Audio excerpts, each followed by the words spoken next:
가나에서 예수님이 물로 포도주를 만드신 사건은 교회를 10년 정도 다녔다 그러면 10번은 설교 들었을 거예요. 적어도. 그죠? 근데 그래도 뭔가 새롭게 주시는 하나님의 말씀이 뭔가 한번 상고해 봅시다. 자, 지금 이 시점은 예수님이 제자들을 다 불러보았어요. 이제 예수님을 따르는 제자 12제자들이 이제 모여서 드디어 예수 공동체, 진리 공동체가 만들어지면서 예수님을 따라다니는 제자들이 있고 또 많은 백성들이 예수님을 존경하면서 이제 저분이 혹시 메시아가 아닌가 그러면서 많은 백성들이 예수님을 따라다니게 된 시점인데 갈릴리 지방의 가나라는 마을에서 본래 결혼 잔치가 있었습니다.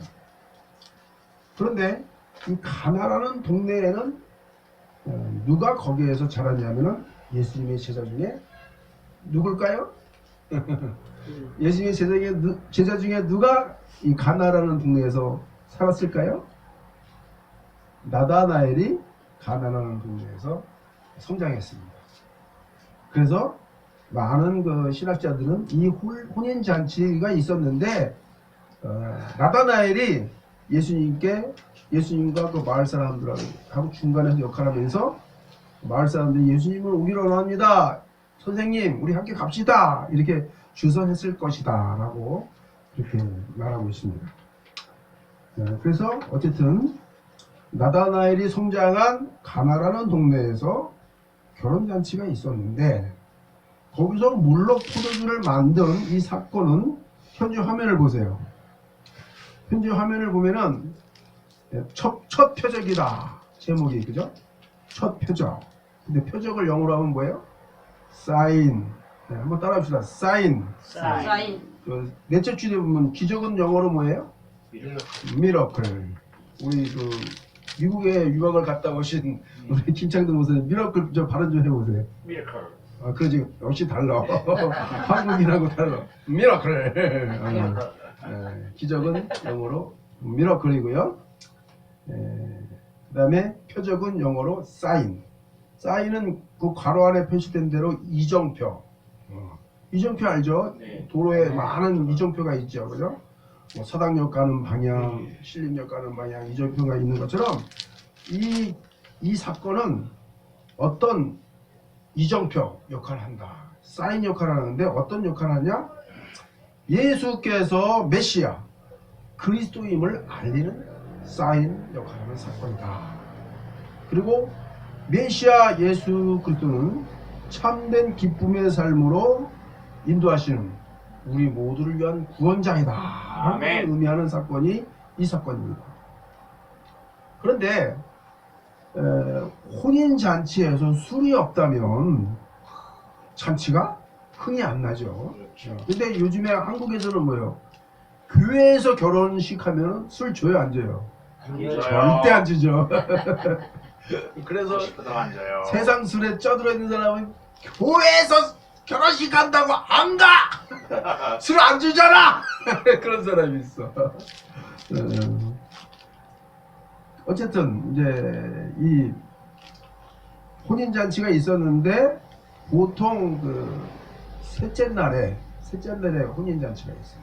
그러니까 안식 후 셋째 날. 그 우리나라에서 3일이라면 뭐예요? 주일 끝나고 월, 화, 수가 3일인데 안식 제 6일째, 7일째가 토요일이에요 원래는. 제 7일이 안식일인데 토요일이란 말은 7일이에요. 그럼 셋째 날은 뭐예요?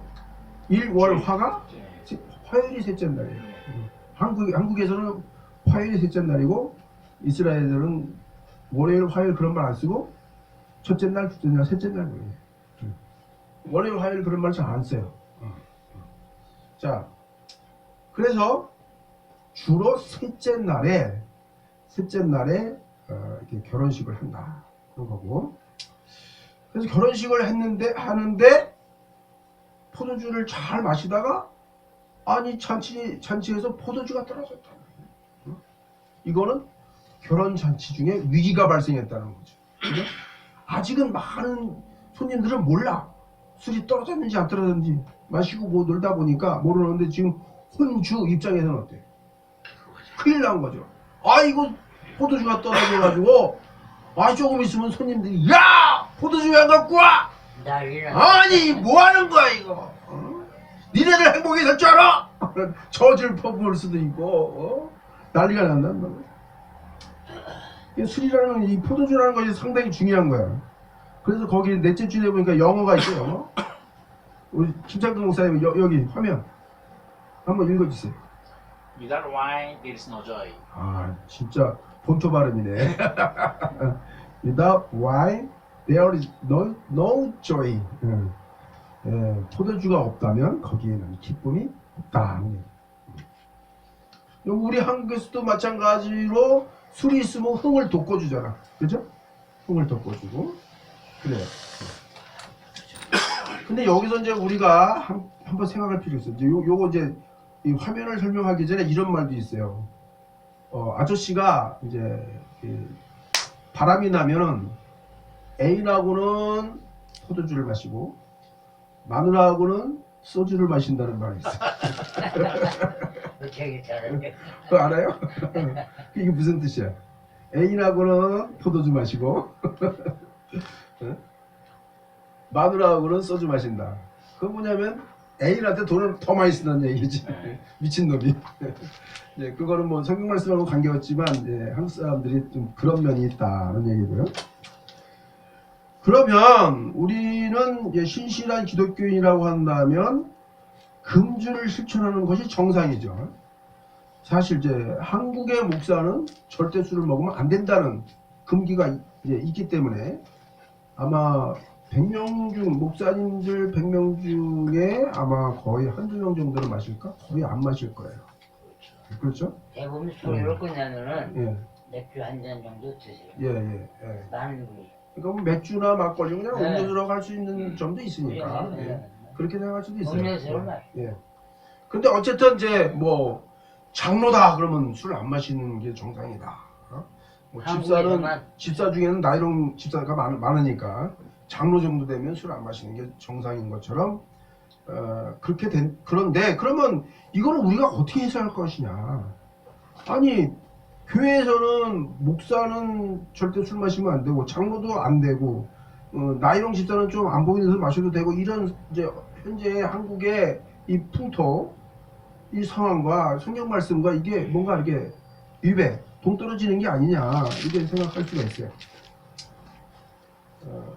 그래서 거기에 대해서 좀 생각을 해보겠는데 그러면 이제 이 대목에서 우리는 사람이 술을 왜 마시는가에 대해서 생각해봐요. 사람이 술을 왜 마시는가?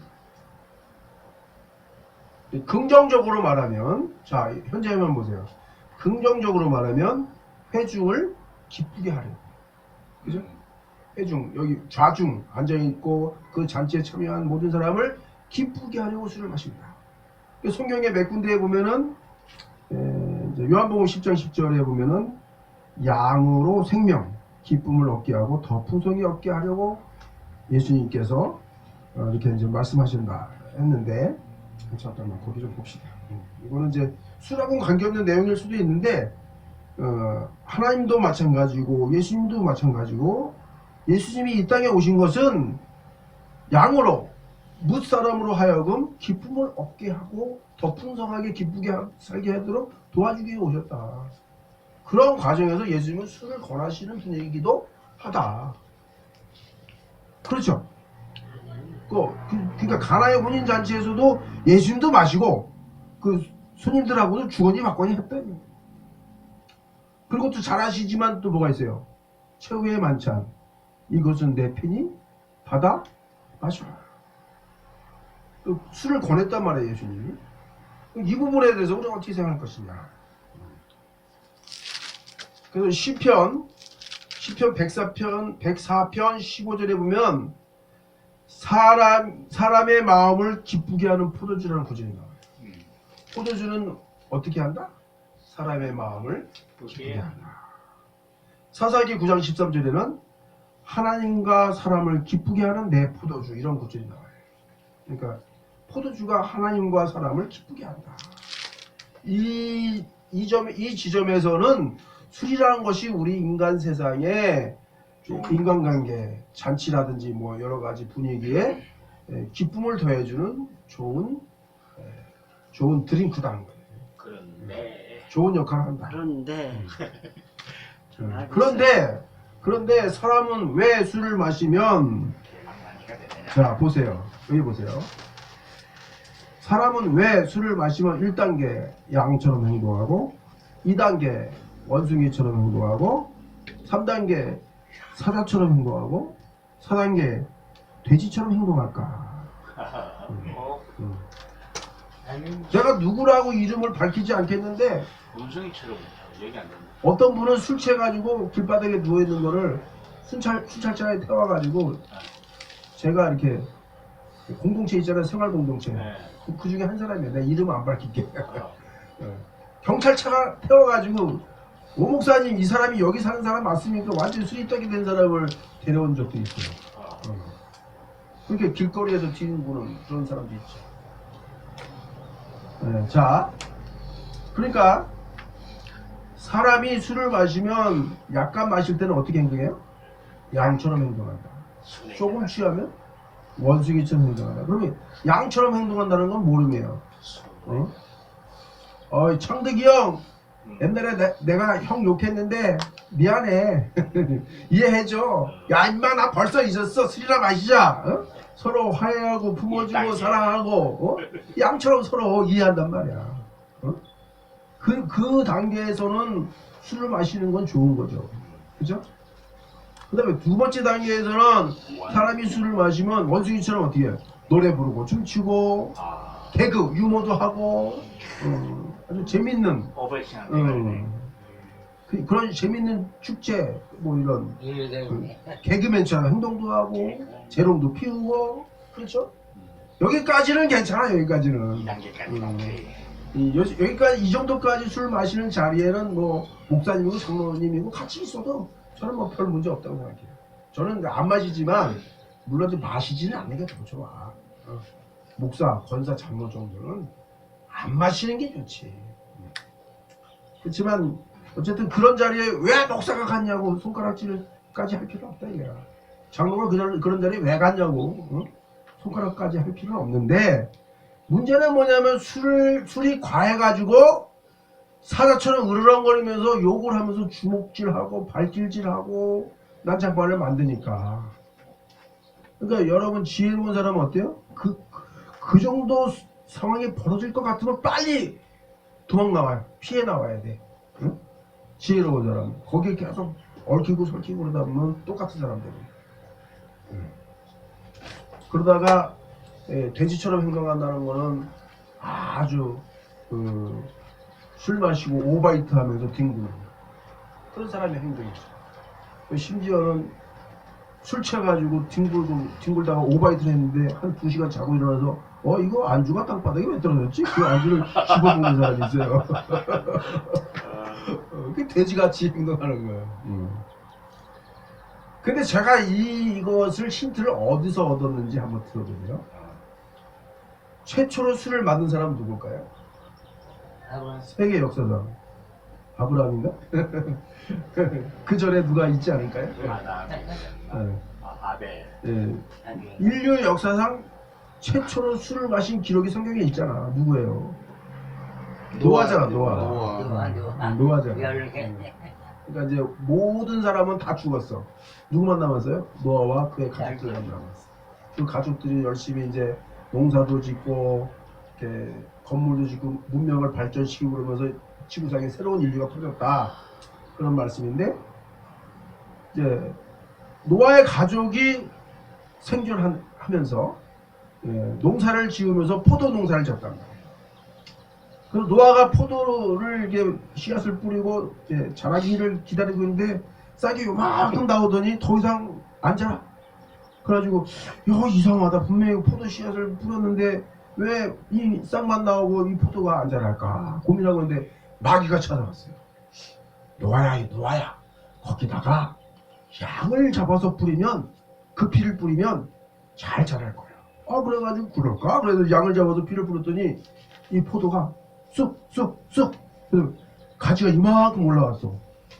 그러다가 한 달 정도 있다가 다시 돌아보니까 성장이 멈췄네? 그래서 또 노아가 또 고민하고 있는 거야. 아니 이게 왜 성장이 멈췄을까? 어떻게 하면 이 포도가 잘 자랄까? 그러고 있는데 마귀가 또 찾아왔어.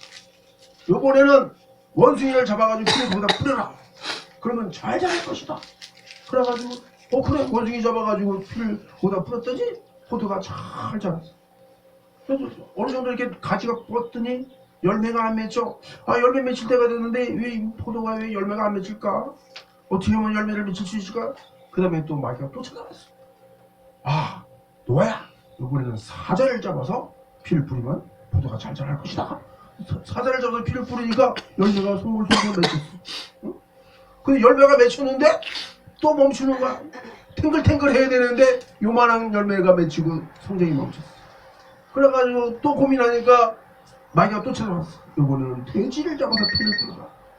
그래가지고 돼지를 잡아서 피를 뿌리니까 얼마나 이 포도가 탱글탱글 탐스럽게 익었는지 그것을 따가지고 사실 포도는요 그냥 열매를 까먹기도 하지만 즙을 만들어서 음식을 해먹기도 하잖아요.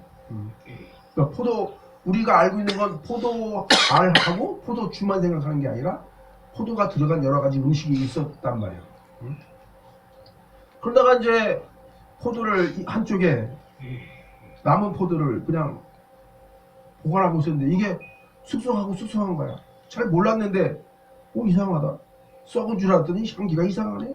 맛이 이상하네. 그걸 보면 신비로운 맛이네. 노아가 최초로 술을 마신 거예요. 그래서 어떻게 됐어요? 술 취해가지고 홀랑 먹고 자다가 실수했잖아요. 성경에 나오잖아요.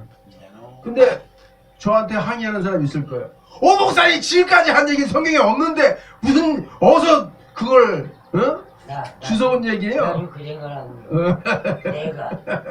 내가 들어보세요. 지금까지 농장이 아니라 노아가 포도 농사를 지으면서 양의 피를 뿌리고 원숭이 피를 뿌리고 사자 피를 뿌리고 그다음 뭐의 피? 돼지의 피를 뿌렸다. 그래서 포도가 잘 풍성하게 결실을 맺어가지고 술을 해먹었다. 이 이야기는 근거 없는 얘기가 아니고 탈무드에 나오는 얘기예요. 탈무드. 그래서 내가 끝나면 오천대 여쭤보려고 예, 그래요. 아유 모범생이네. 저렇게 이렇게 궁금증 가지는 건 좋은 거예요. 그러니까 이제 그 탈무드는 우리는 이제 많은 목사님들이 성경만 얘기하잖아. 성경만. 그죠? 성경만 얘기하면 유태인들은 뭐야? 탈무드까지 공부하잖아요. 그죠? 그래서 탈무드 속에 하나님의 음성이 있다. 그렇게 믿는 거야 유태인들은. 그러니까 탈무드에 나오는 이야기인데 그 이야기를 사실은요 제가 지금 들려드린 얘기는 아까 말씀드린 대로 포도가 안 자라니까 처음에 양의 피를 뿌리고 그 다음에 누구 피? 두 번째는 원숭이 피, 세 번째는 사자 피, 네 번째는 돼지 피를 뿌려서 이 포도를 잘 풍성하게 수확을 했다. 여기까지만 이제 이야기가 기록되어 있어요. 그런데 제가 해석한 거야. 제가 이 술 속에는 양의 피가 들어있고 원숭이 피가 들어있고 사자 피가 들어있고 돼지 피가 들어있고 그래서 술을 적당하게 마시면 뭐예요? 서로 화해하고 포용하고 이해하고 서로 춤도 추고 개그도 하고 축제도 하고 콘서트도 하고 그러면서 잔치 열렸네 결혼 잔치 열렸네 뭐 좋아서 막 여기까지만 하면 좋은데 문제는 뭐냐면 절제 못하니까 거기서 사자같이 행동하는 사람 돼지같이 행동하는 사람이 나타난대요. 그러니까 예수님은 술을 권했던 사람이에요. 그런데 술 취하지 말라 이는 방탕한 것이다. 술을 취함으로써 방탕하는 결과가 생길 것 같으면 마시지 말라는 얘기죠. 아시겠죠? 술 취해서 방탕하지 않을 수 있는 사람은 마셔도 좋다. 그러나 술 취해서 방탕해질까봐 마시지 말라는 얘기죠. 그래서 120년 전, 150년 전에 선교사님들이 와서 선교를 하다 보니까 대낮에도 막걸리 퍼마시고 노바닥에서 술 취정하고 막 서로 싸우고 들으면 잠이 나지 않은 그 농부들 보면서 그러니까 이 조선 사람들은 술을 먹으면 안 된다! 그래가지고 술을 딱 그만 거예요. 그런 것이지 완전히 술을 마셔서는 안 된다는 말씀이 성경에 있는 건 아니라. 그만 건 아니다. 근데 이제 제가 저도 어렴풋이 기억나는데 남장로 미국의 남장로교 그런 아주 보수적인 그 선교사님들이 왔을 때는 그 금화도로 간 거야. 금화. 약간 자유주의적인 신앙을 하신 분들은 폭넓게 좀 관용을 베푸는 차원에서 그냥 절대 마시면 안 된다는 말을 안 했는데 아주 보수적인 선교사님들은 절대 안 된다고 가르치는 거예요. 자, 이제 여기까지는 이제 사람들이 왜 술을 마시는가, 또 술을 마시면 왜 그런 행동을 하는가에 대한 이제 설명을 했는데요. 성경 말씀을 봅시다. 요한복음 2장 2절을 보니까 예수님과 제자들이 혼인잔치에 청함을 받았다라고 기록되어 있어요. 청함을 받았다.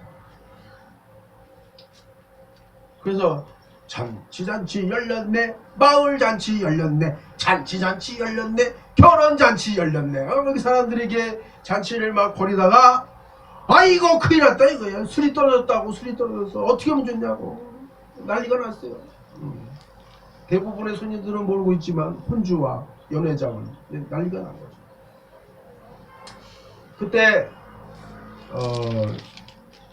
예수님의 어머니 마리아가 예수님께 이제 그 사실을 알리니까 예수님이 뭐라 그랬어요?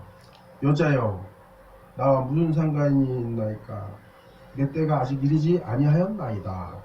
이렇게 말했음에도 불구하고 어머니 마리아는 하인들에게 이르되 너에게 무슨 말씀을 하시든지 그대로 하라 해서 약간 이제 끌려가는 자세로 예수님이 그렇다면 거기에 정결 예식을 위해서 두세 통 드는 불 항아리 6이 있었는데 이제 거기에 물을 갖다 채우라는 말씀을 하셨죠. 제가 기도하면서 이런 걸 생각해 봤습니다. 현재 화면 보세요. 화면 보세요. 아래쪽에 보면 비어있는 돌 항아리 6개의 의미에 대해서 한번 제가 묵상을 해봤습니다. 우리 많은 인간들은 돈을 쫓아갑니다. 명예를 쫓아갑니다. 권력을 얻으려고 합니다. 이성교제, 섹스를 하면서 긍정적인 길이 열리면 가정이 잘 이루어지지만 음란, 타락, 불륜의 길을 가는 사람도 많아요. 또 친구를 사귀는 일, 어떤 목표를 성취하고자 목숨 걸고 그 목표에 매달리는 일, 이런 삶을 사는데 그런 말이 있잖아요. 돈과 여자는 쫓아갈수록 도망간다는 말이 있어요. 그런 말 못 들어봤어요? 응. 돈과 여자는 쫓아갈수록 도망간다. 뭐 남자한테는 여자한테는 돈과 남자는 쫓아갈수록 도망간다. 그런 말이 있어요. 그러니까 돈을 벌기 위해서 아둥바둥 살지만 나중에는 비어있는 항아리밖에 남지 않는다는 얘기예요. 명예를 그 높은 자리를 차지하기 위해서 아둥바둥 이전 투구하면서 아무리 노력해도 그 인생의 결과는 뭐예요? 비어있는 항아리다. 권력을 얻기 위해서 아둥바둥 이놈을 짓밟고 저놈을 짓밟고 밟고 올라가서 그 자리를 차지해 보려고 했지만 설사 그 자리를 차지했다 하더라도 허무만이 남는다. 아름다운 여인을 차지하기 위해서 정말 돈과 모든 노력을 다해서 아름다운 여인을 차지했어도 허무밖에 남지 않는다. 그래서 남자는 목표지향적인 존재이다 라는 말 하잖아요. 그래가지고 사랑하는 여인을 자기 여자를 만들기 위해서 그 정복하기 전까지는 간이고 쓸개고 지갑을 다 털어가지고 그 여자를 차지하고 차지하고 해가지고 드디어 정복했어. 그러면 돌아서서 나오면서 담배를 뻐끔뻐끔 피면서 아 이거 별거 아니네? 허물을 느끼는 거야. 친구도 뭐 재벌 회장을 친구로 삼으려고 하고 국회의원을 친구로 삼으려고 하고 하지만 막상 친구 삼으면 거기에 결과는 허물밖에 남지 않아요. 여러분이 간절히 성취하기 원하는 따고 싶은 금메달 그것을 가졌다 할지라도 돌아서 보면 허무밖에 남지 않습니다. 그래서 사람은 왜 술을 마십니까? 내가 그렇게 가고 싶은 걸 가졌지만 막상 뒤돌아보니까 허무밖에 남지 않으니까 술을 더 마시는 사람이 있어요.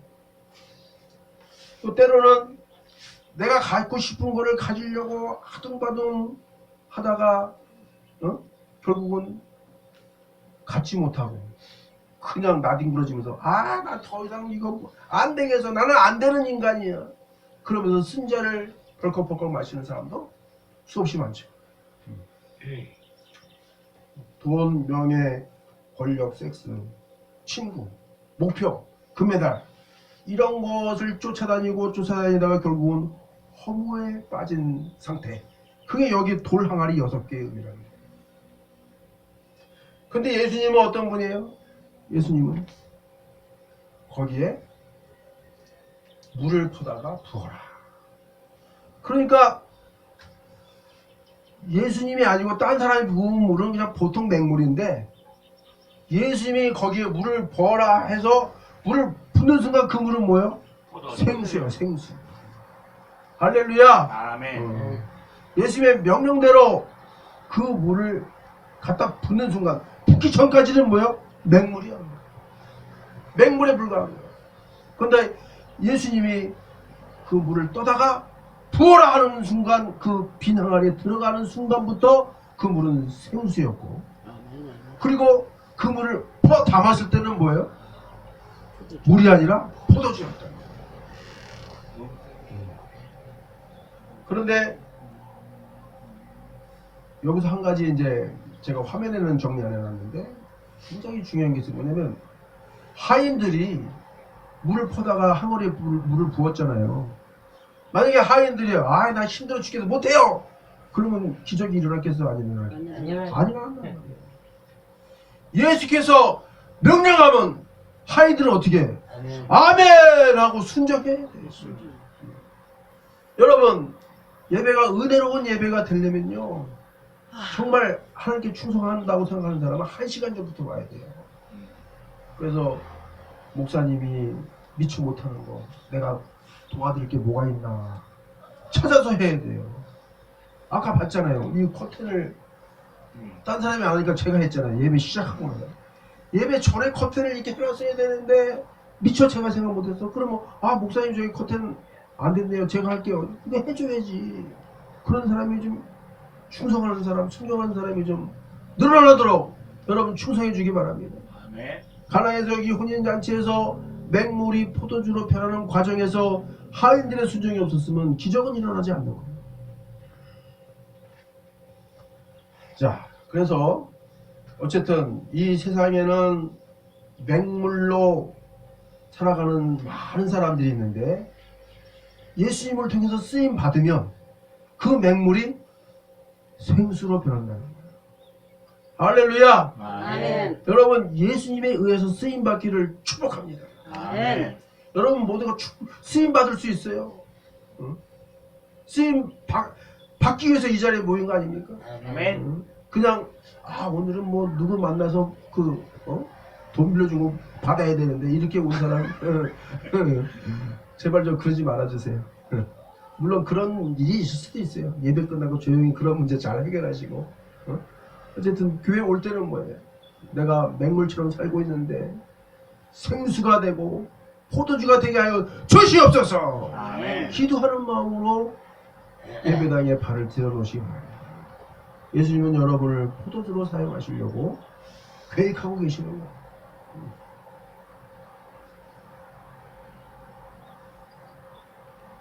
오늘 이 사건을 통해서 예수님이 마침내 그 물을 비어있는 항아리에 부어라!